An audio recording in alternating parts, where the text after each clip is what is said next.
So, what's up mga kakring? So, ayan, ito po yung ating month-old na LDT roundhead. Ayan. So, sa 13 pieces po atang napisa na straight bred na roundhead. Ayan, 3 lang po yung lalaki kakarel. Ayan. Then, 10 po yung mga pullets or baby pullets. Ayan. At ang pakain natin sa ating mga game pals, ito po yung pinapakain ko na sa kanila.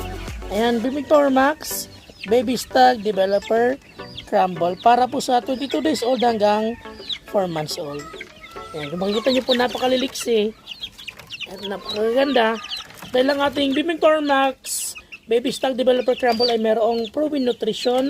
So meron po siyang chromium picolinate, probiotics para po lagi pong maganda yung health ng kanilang gut, organic selenium na panglaban po sa stress, then meron pong vitamins and minerals. At yung ating chromium picolinate po ay tumutulong din po para labanan po ang head stress ng ating mga sisiw. Kaya po napakasolid po ng ating Bimig Power Max, at soon po meron na rin pong lalabas ng packaging or mas malaki na pong packaging ng Bimig Power Max, which is 25 kilos na po.